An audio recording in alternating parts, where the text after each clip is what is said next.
Hello friends, good afternoon to everyone. आज हम लोग इलेक्ट्रिक लाइंस ऑफ फोर्स पे इलेक्ट्रिक लाइंस ऑफ फोर्स जो है, it is introduced by Michael Faraday on the basis of imaginary concept to visualise the field graphically. Electric lines of force actually क्या है? Electric an electric line of force is an imaginary curve, the tangent to which at a point gives the direction of intensity, and the number of electric lines of force passing through the unit area normally surrounding the point gives the magnitude of field. तो इसको हम लोग इस definition को लिखते हैं, electric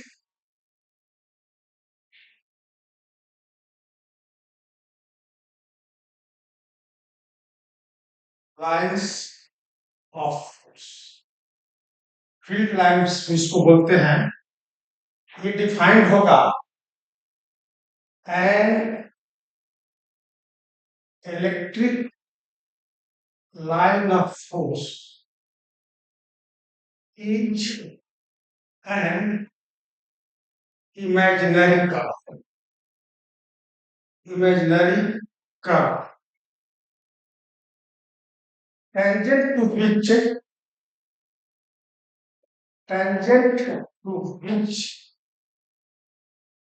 at a point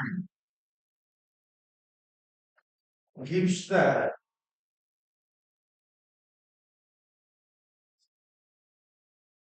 direction of intensity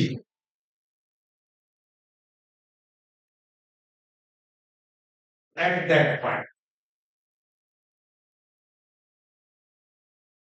and the number of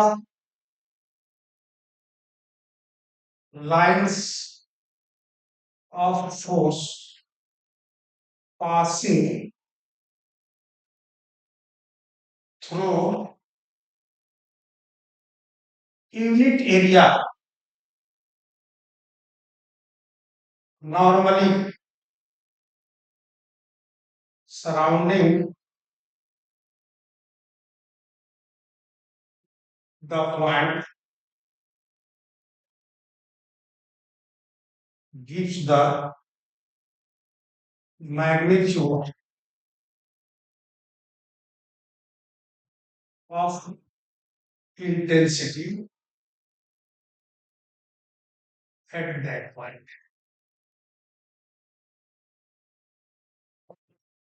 क्या हुआ? An electric line of force is an imaginary curve, tangent to which at a point gives the direction of intensity at that point, and the number of lines of force passing through unit area normally surrounding the point gives the magnitude at that point. देखिए, इस तरह से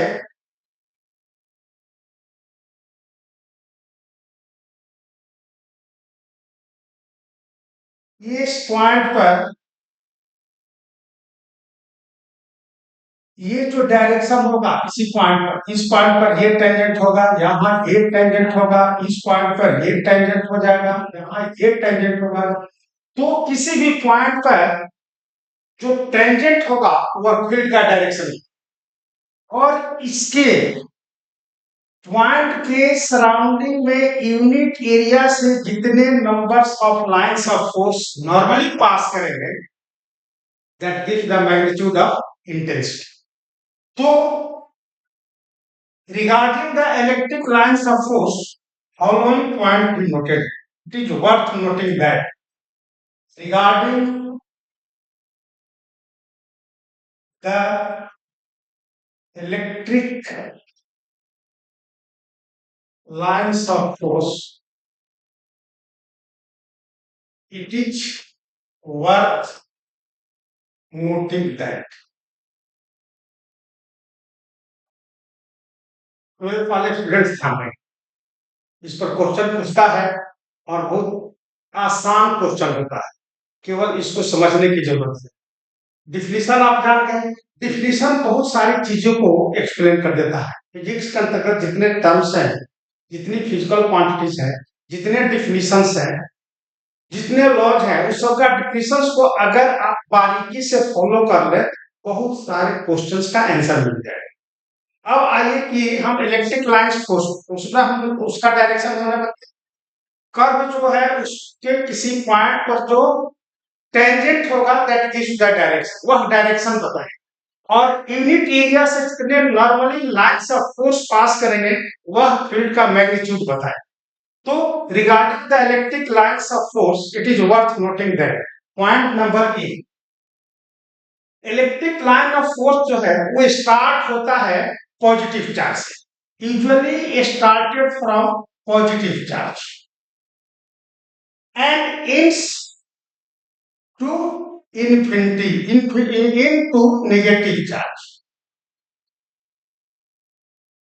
और extend to infinity,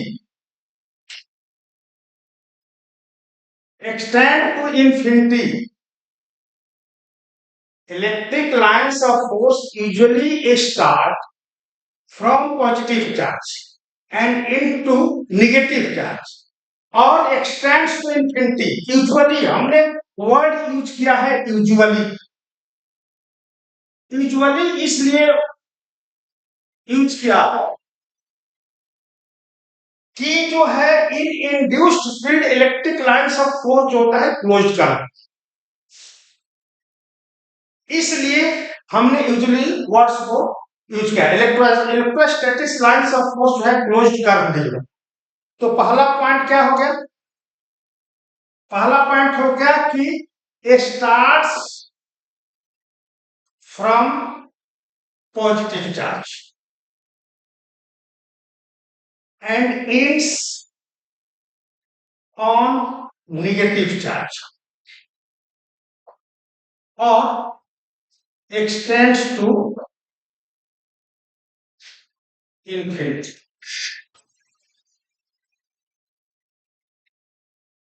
दूसरा point होगा an electric line of force is a continuous curve but not closed curve। ये continuous curve होता है, ये नहीं कि चार्ज जंप करके नहीं चल जाएगा, ब्रोकन कर्व नहीं होता, ये कंटिन्यूअस होता है। Continuous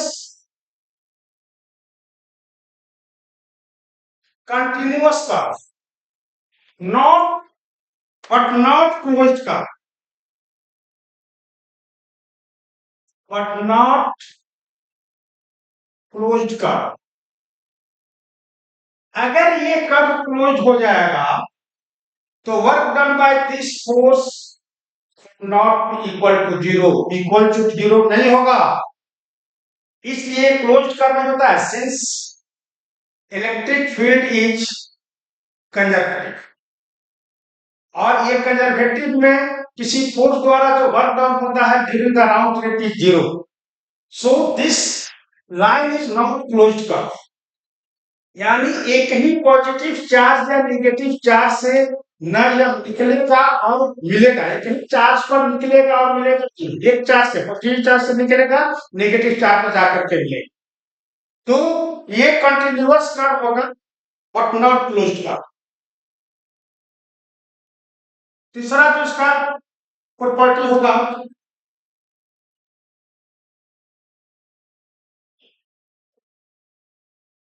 electric line of the number of electric line of force originated from or terminated on a charge proportional to magnitude of the charge in SI unit. The number of electric lines of force 1 but epsilon naught is associated with unit charge.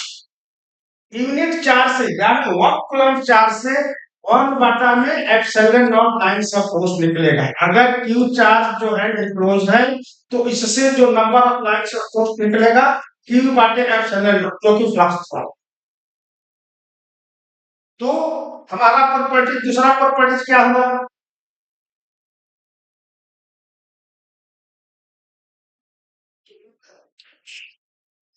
दूसरा property हुआ कि the number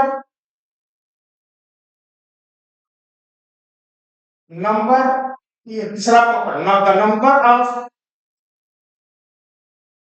electric lines of force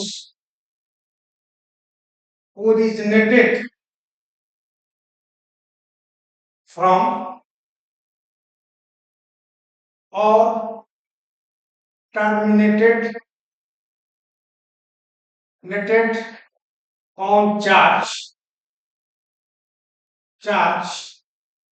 is proportional to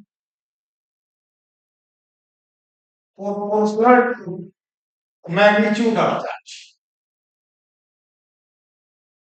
Magnitude of charge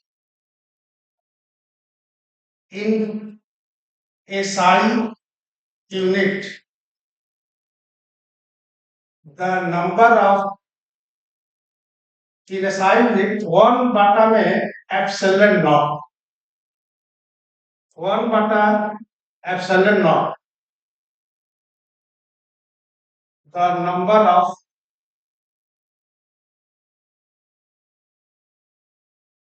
lines of force is associated, lines of force are associated with unit charge, that is 1 coulomb. 1 coulomb charge से 1 बटा epsilon naught lines of force निकलेगा. If q charge is enclosed, then number of lines of force is equal to q बटा में epsilon. अगला properties होगा चौथा number, the lines of force can never be intersect each other. दो line of force जो है एक दूसरे को इंटरसेक्ट नहीं करता. क्यों नहीं करता है? क्योंकि at the point of intersection there are two tangents. इस लाइन पर ये टेंजेंट हो जाएगा और इस लाइन पर ये टेंजेंट. तो इस पॉइंट पर इंटेंसिटी का डायरेक्शन हो गया दो, which is epsilon. So they are not intersect each other. तो electric lines of force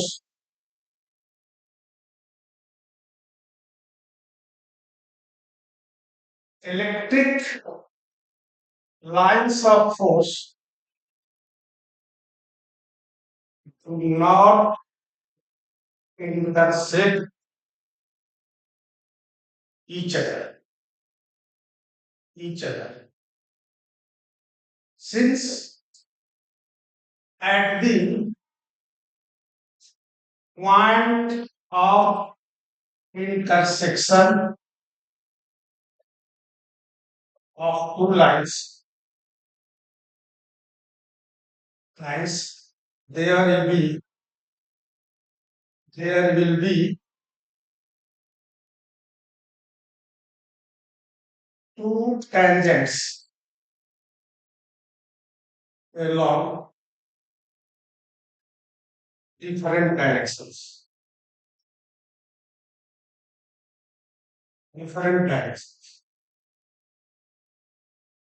And represent two direction of intensity at the same point. Which is Ashtar. So two lines of force cannot intersect each other. अगला property जो होगा पांचवा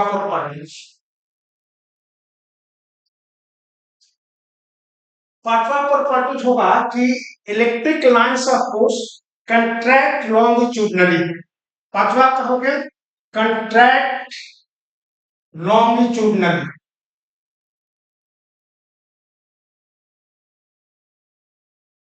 longitudinally, like like a stretched elastic string, which indicates there is attraction attraction between all like charges and repels repels laterally,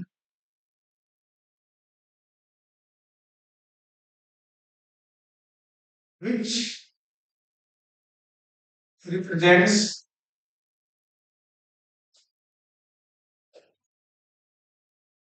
attraction attraction between represents repulsion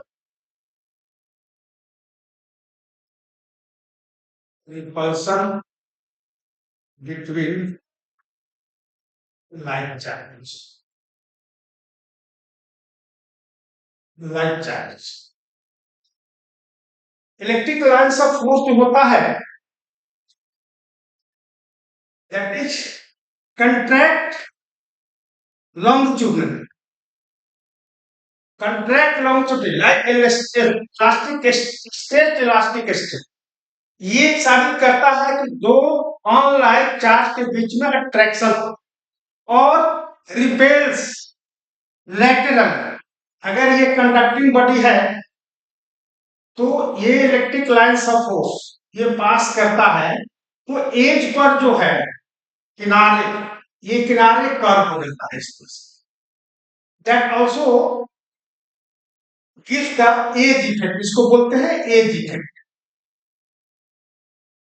ये जो है laterally repel करता है दूसरे को ये फोर्स है तो इसलिए यहां पर पैदल होगा लेकिन at the edge of the conductor this line is curve and due to this repulsion this produced edge effect at the edge of the conductor इसको बोलते हैं edge effect।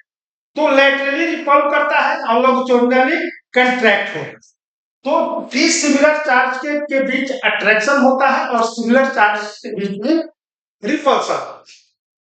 अगला प्रॉपर्टी होगा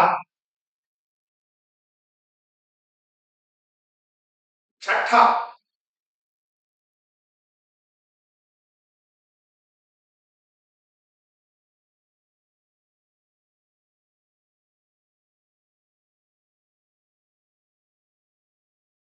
छठा प्रॉपर्टी होगा कि electric lines of force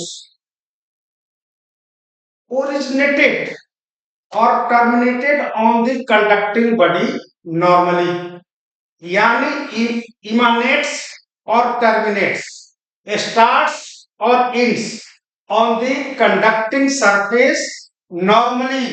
important point ये अगर कोई conducting body है और ये चार्ज है तो यहां से निकलेगा तो ये नॉर्मली आएगा इससे जाएगा नॉर्मली आएगा इधर से जाएगा ये नॉर्मली जाएगा ये इंड करेगा इस पर नॉर्मली कंडक्टिंग बॉडी पर नॉर्मली इन करेगा और नॉर्मली निकलेगा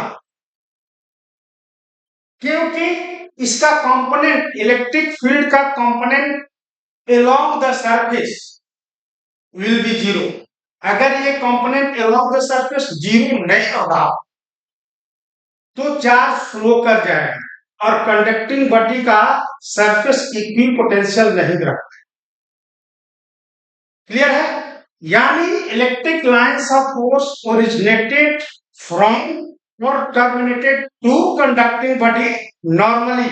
मैग्नेटिक लाइंस ऑफ फोर्स किसी भी एंगल पर इन करेगा और किसी भी एंगल से आउट होगा but electric lines of force originated from और टर्मिनेटेड टू कंडक्टिंग बॉडी यानी electric lines of force originated from or terminated to conducting body normally. Normally, it has it has no no component parallel to surface of the conductor. Conductor यानी tangential component इसका zero होगा। अगर ये normally in नहीं करेगा ये तो इसका कंपोनेंट जो होगा ये चार्ज को फ्लो करा देगा। फोर्स जो है चार्ज को फ्लो करा देगा और जिसके कारण इसका सरफेस इक्वी पोटेंशियल नहीं रहेगा। ठीक है, अगला होगा 7वां number, where there is no electric field, there is no electric lines of force. Where there is no electric field, there is no electric lines of force. Lines of field यानी conductor में क्या होगा, conductor में electric field इन side में क्या होता है, electric field is zero. So there is no electric lines of force inside the conductive body. Electric field जहां पर होगा इलेक्ट्रिक लाइन्स ऑफ फोर्स नहीं होगा, यानी न्यूट्रल पॉइंट कहीं होगा वहां पर इलेक्ट्रिक लाइन्स ऑफ फोर्स नहीं होगा। इलेक्ट्रिक लाइन्स ऑफ फोर्स जो है उस फील्ड को विजुअलाइज ग्राफिकली करता है, और यहाँ पर अलग इलेक्ट्रिक फील्ड नहीं है तो इलेक्ट्रिक लाइन्स ऑफ फोर्स नहीं होगा। यानी inside the conductor if there is cavity also in the conductor there is no electric field, there is no electric line, और उसको बोलते हैं electric shielding. When it is covered by the conducting body, cavity is covered by the conducting body, यानी valuable watch or other objects are saved from the electric field. Outer electric field से damage होने से बचाने के लिए क्या होता है कि उसको कवर कर दिया जाता है कंडक्टिंग बॉडी से। लाइटेनिंग से बचने के लिए अगर आप इसको थोड़ा सा और सोचे फिजिकल माने प्रैक्टिकल, कि अगर आप कहीं जा रहे हैं, बारिश लाइटेनिंग हो रही है, बादल गरज रहा है, बारिश हो रही है, तो आप पेड़ के नीचे खड़े होकर के नहीं, आप कार के अंदर बैठते हैं, गाड़ी अगर है कार के अंदर बैठो, उससे क्या होता है कि इलेक्ट्रोस्टैटिक शील्डिंग हो जाता है। आपका जो है ये इलेक्ट्रिक फील्ड से बचाता है, लाइटेनिंग से आपको बचाता है, इसलिए there is no electric field, there is no electric lines. अगला प्रॉपर्टीज होगा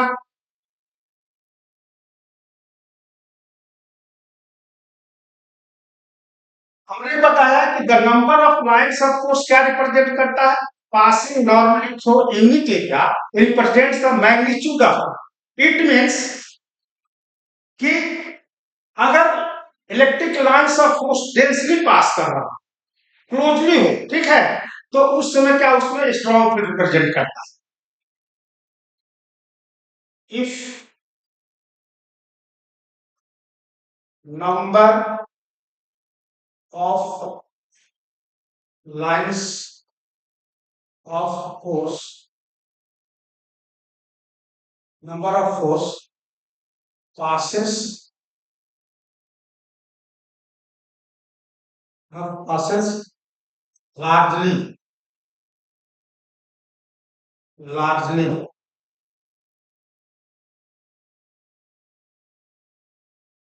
largely through unity, through unity, that is in case of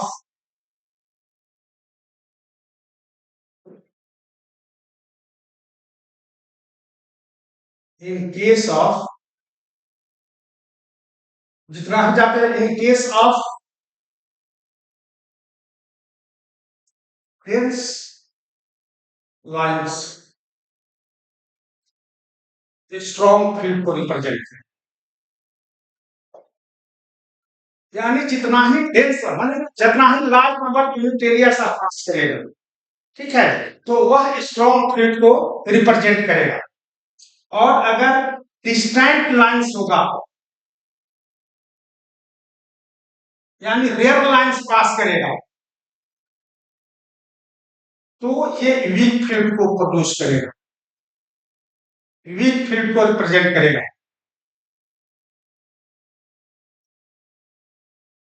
तीसरा, अगर इक्वी डिस्टेंट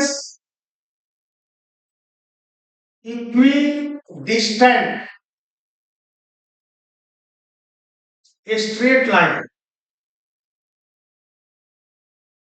स्ट्रेट लाइन्स होगा, इक्वी डिस्टेंट स्ट्रेट लाइन्स, यानी तो ये रिप्रेजेंट करेगा क्या चीज, यूनिफॉर्म, यूनिफॉर्म।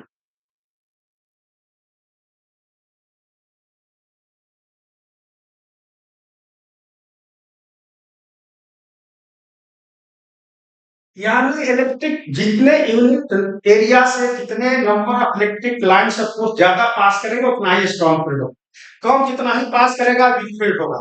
अगर equi distant straight line electric, तो इलेक्ट्रिक फील्ड को यूनिफॉर्म इलेक्ट्रिक फील्ड रिप्रेजेंट करेगा। जैसे कि देखिए,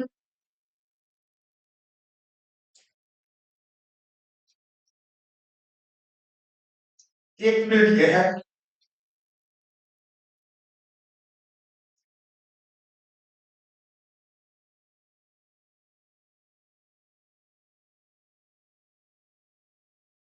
एक फील्ड ये है,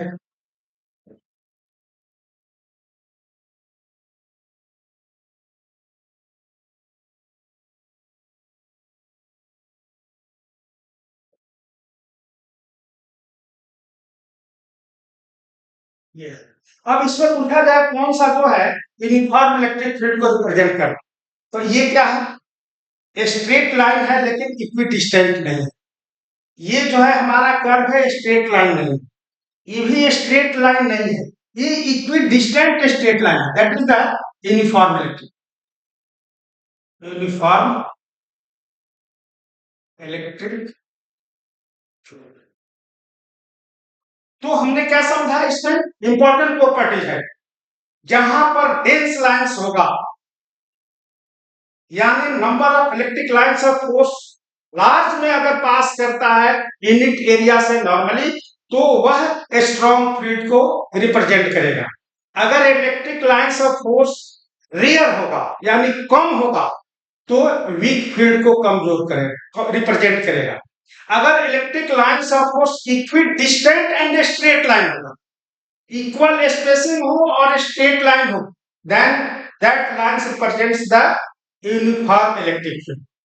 अगला प्रॉपर्टी जो होगा, that is important properties, properties number 9, ये कहता है, आपने पीछे के देखा कि हमने बताया कि इलेक्ट्रिक लाइंस ऑफ फोर्स के किसी पॉइंट पर जो टेंजेंट होता है वह डायरेक्शन को रिप्रेजेंट करता है। अगर ये इलेक्ट्रिक लाइन फोर्स है तो इस पर जो ये टेंजेंट होगा, that is the electric direction of electric. It means कि यहाँ पर अगर कोई पॉजिटिव चार्ज रख दिया गया, तो इसके फोर्स का डायरेक्शन इस डायरेक्शन में होगा एक का, और एक्सीलरेशन का डायरेक्शन इस डायरेक्शन में होगा। यानी at the point on the electric line that represents the tangent at that point represents the direction of intensity and also direction of force and hence acceleration। यहाँ पर फोर्स और acceleration का भी direction intensity के direction में हो जाएगी, but motion of this particle is may or may not be along the lines of force. Motion जो है, आप ध्यान देंगे इसको, ठीक से आप डिफरेंशिएट कर लें। हमने कहा कि ये पॉजिटिव चार्ज जो है, ये intensity electric lines of force पर जो टेंजेंट है, represent the electric direction of intensity, tangent जो है रिप्रेजेंट करेगा डायरेक्शन ऑफ इंटेंसिटी। अगर पॉजिटिव चार्ज है तो फोर्स का भी डायरेक्शन यही होगा और एक्सीलरेशन का भी यही होगा। But direction of motion of this charge may not be along this line, इस लाइन को फॉलो कर भी सकता है, नहीं भी कर सकता। बहुत सारे किताब में आप लोगों ने पढ़ा जो कि रॉन्ग डेफिनेशन दे देता है कि electric field, the path of the positive charge represents the electric lines of force, that is wrong। Motion जो है चूंकि v equal to u plus at, अगर इस पार्टिकल का मोशन और एक्सीलरेशन जो फोर्स प्रोड्यूस कर रहा है उसके द्वारा जो acceleration along the same line नहीं हो तो वह पथ फॉलो कभी नहीं करेगा। यह जो है v u और एक्सीलरेशन दोनों से मे बी डिफरेंट, v और a to t double O, u और a से ये v जो है डिफर कर जाएगा if the direction of motion of the particle and acceleration of the field, acceleration on the particle are not in the same direction. Clear है? कहने का मतलब मेरा फिर से समझिए, किसी इलेक्ट्रिक लाइन का फोर्स पर टेंजेंट जो होता है that represents the direction of intensity, and positive charge force experience करता है उसी डायरेक्शन में जो इंटेंसिटी की होती है, एंड एक्सीलरेशन भी प्रोड्यूस होता है। But direction of motion of this charge particle may or may not follow the lines of force. अगर ये इलेक्ट्रिक लाइंस ऑफ फोर्स है, इधर से charge particle positive charge particle in किया तो इस पर फोर्स इस डायरेक्शन में जो है पार्टिकल का कोई एक्सीलरेशन नहीं होगा, एक्सीलरेशन उधर हो तो पार्टिकल का डायरेक्शन ऐसे हो जाए। अगर नेगेटिव चार्ज है तो फोर्स का डायरेक्शन इस पर इधर लगेगा, और ये पार्टिकल जो है इधर से इसे नेगेटिव चार्ज है तो ये जाएगी इधर से, यानी that does not follow the electric lines. तो this is the properties of the electric lines of force. इस पर हम लोग कुछ क्वेश्चन देखते हैं।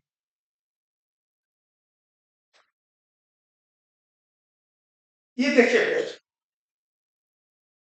a solid metallic sphere is placed in a uniform electric field, which of the lines A, B, C and D shows the correct path and find।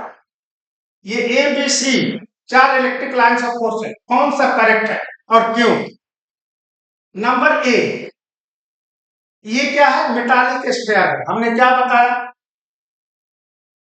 कि conducting body के अंदर इलेक्ट्रिक फील्ड क्या होता है?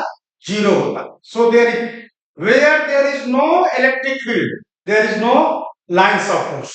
तो इसमें नहीं है, ये तो सही है।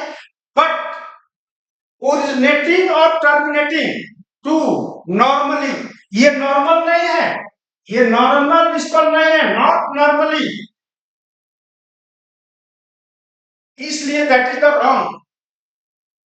ये कहता है क्या? ये तो नॉर्मल है, ये सेंटर है तो नॉर्मल है, ये लेकिन इन ये कोई ये हमारा नॉर्मल है, but there is no lines since intensity inside the conducting body is zero, there is no field inside the conducting body, so there is no electric lines of force inside the body। तो B भी हमारा गलत है, and there is no inside field, there is no electric lines of force inside the body, so C is also wrong। अब D पर देखिए, D पर क्या है? ये आया, ये कंडक्टिंग बॉडी के नॉर्मली इन किया और नॉर्मली आउट हुआ। Inside the body there is no lines of force। दूसरा का चीज की ये इन किया नॉर्मली एंड आउट हुआ normally, so this is the correct, D is correct lines, D represents the correct lines, answer is D। अगला question देखते हैं हम लोग।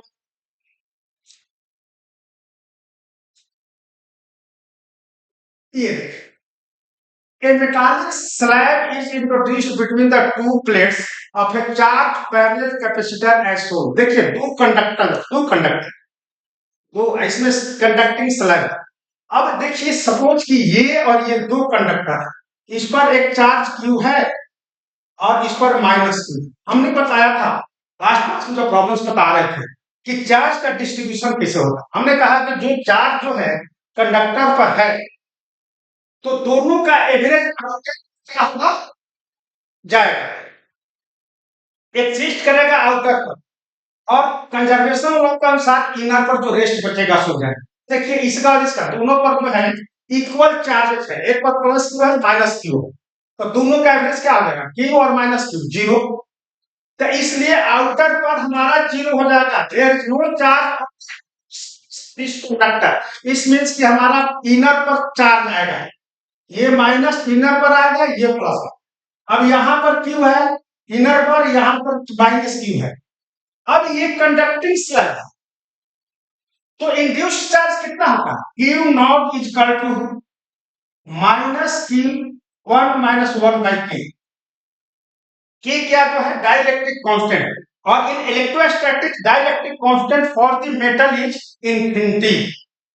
ये हमारा इनफाइनाइट हो जाएगा, दिस टर्म इज जीरो, तो Q dash is equal to क्या हो जाएगा माइनस, यानी induce charge may be equal of less than the inducing charge in case of dielectric insulating body if there is no conductor there is dielectric, तो ये induce charge इससे कम होगा। But यहां पर ये कंडक्टिंग बॉडी है और according to this formula this induce charge is equal and opposite to inducing charge, यानी यहां पर हमारा आ जाएगा क्या चीज माइनस।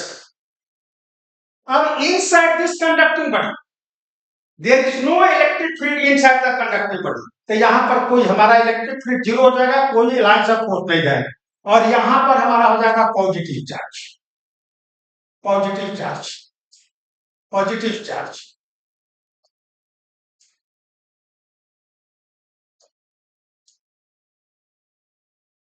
और ये इंड्यूसिंग चार्ज के बराबर होगा इंड्यूस। अगर ये डाई इलेक्ट्रिक होता, इंसुलेटिंग बॉडी होती, तो ये इंड्यूस्ड चार्ज जो होता इंड्यूसिंग चार्ज से कम होगा, induced charge less than the inducing charge, यानी यहां पर इंड्यूस्ड इलेक्ट्रिक फील्ड की जो वैल्यू होती है इंड्यूसिंग जो टोटल हमारा पहले से इलेक्ट्रिक फील्ड है उससे कम होगा, यानी ये डाई इलेक्ट्रिक के केस में या इंसुलेटिंग बॉडी के केस में inside this body there is electric field, since electric field induced electric field is less than that of the electric field, original electric field से कम होगी, इसलिए there is electric field, electric lines of इसमें pass करेगा जो कि इससे कम होगा। बिल्कुल कंसेप्ट क्लियर होगा। Thank you. तो आगे हम लोग देखते हैं अगला क्वेश्चन। अब देखिए अच्छा question, the electric field of 2 point charges separated by 4.14 centimeter is shown in figure, what is the nature of charge. कहता है ये चार्ज ए है और ये चार्ज बी है, कहता है कि ए और बी का नेचर क्या है। हमने क्या बताया प्रॉपर्टी में कि electric lines of force start from positive charge, तो देखिए स्टार्ट किधर से, इस पर आके एंड क्या है, तो इट मींस कि ए क्या है, ए इज पॉजिटिव चार्ज। पहला का आंसर हो जाएगा कि क्या कहता है what is the nature of charges, तो ए इज क्या होगा पॉजिटिव चार्ज, एंड बी क्या होगा क्योंकि जाके इस पर इंड कर रहा, तो ये कहा जाएगा negative charge.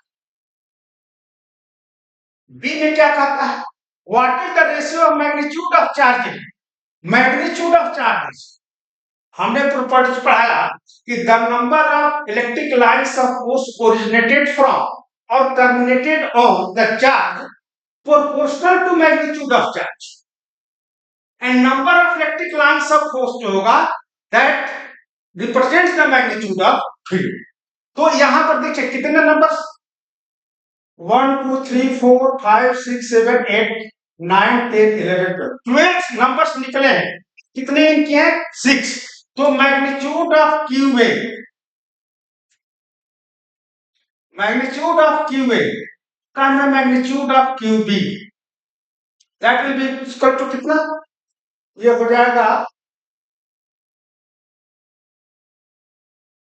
Magnitude of Q is equal to Q, यानी कितने 12 और बाय 6 दैट विल बी 2, यानी Q A equal to twice of Q B. क्या हो गया, what is the ratio of magnitude of charges to Q A by Q B equal to 2। C में कहा था is the field uniform, uniform field के बारे में हमने क्या बताया, इक्वी डिस्टेंट स्ट्रेट लाइंस। तो क्या ये फील्ड स्ट्रेट लाइंस है, नो, तो ये क्या हो जाएगा, is the field uniform, answer हो जाएगा no, since this is not equidistant straight line में नहीं है। तो अकर डी में क्या कहता है, apart from infinity where is the neutral point, ये तो इंफिनिटी पर तो होगा ही, तो इंफिनिटी के अलावे कहां पर इसका न्यूट्रल पॉइंट, क्योंकि ये पॉजिटिव चार्ज है ये नेगेटिव चार्ज है, दोनों के बीच में न्यूट्रल पॉइंट नहीं हो सकता, ठीक है। और क्यूबी जो है इससे डबल पावर का, डबल मैग्नीट्यूड का क्यू है, तो ये पॉइंट हमारा सी जो होगा, यहां से सपोज कि ये एक्स डिस्टेंस पर है, हमारा न्यूट्रल पॉइंट जो है एक्स डिस्टेंस पर, ठीक है। तो अब कहता है कि इसका पोजीशन बताना, तो ये ए और बी के बीच का डिस्टेंस दिया हुआ है कितना, 4.14, कितना होता है इलेक्ट्रिक फील्ड होता है, हो जाएगा कितना, इसके कारण ए के कारण Q A divided by 4 pi epsilon naught R square. R square मतलब क्या, ये हमारा 4.14 और प्लस एक्स का square is equal to Q B बटा में 4 पाई एप्सिलॉन नॉट और ये एक्स का स्क्वायर। तो हमारा ये 4 pi epsilon not 4 pi epsilon not cut जाएगा, और क्यूबे को हम लिख सकते हैं 2 क्यूबी बटा में 4.14 प्लस एक्स का square is equal to QB का एक्स स्क्वायर, यानी ये और ये भी कट जाएगा, तब कितना हो जाएगा, इसको हम क्या लिख सकते हैं, 2x square is equal to 4.14 plus X का स्क्वायर, यानी x root 2 is equal to 4.14 plus X is equal to कितना, x इसको इधर लाते हैं तो x root 2 minus 1 equal to 4.14, that will be equal to x root 2 का कितना होता है 1.414 माइनस 1 इक्वल टू 4.14, और इसमें से माइनस करेंगे 1 को तो हो जाएगा कितना, x इंटू 0.414 इक्वल टू 4.14, और x इक्वल टू 4.14 डिवाइडेड 0.414।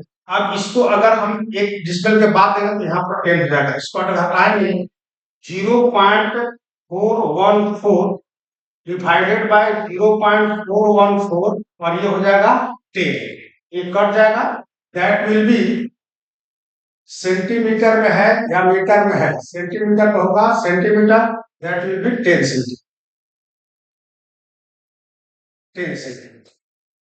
तो ये हमारा इलेक्ट्रिक लाइन्स ऑफ फोर्स, इसको आप जितना हम बताए हैं उतना पॉइंट अगर ठीक से फॉलो कर लेते हैं तो इस पर जो भी क्वेश्चंस आएंगे मैं उम्मीद करता हूं जरूर सॉल्व। Thank you. तो नेक्स्ट क्लास में हम लोग पढ़ेंगे electric potential and potential energy. अगर वीडियो अच्छा लगता है, बात समझ में आती है, मैटर को आप समझते हैं, तो प्लीज आप सब्सक्राइब एंड लाइक करें और अपने दोस्तों को बताएं, ये आपको फ्री ऑफ कॉस्ट क्लासेस दे रहे हैं। Thank you.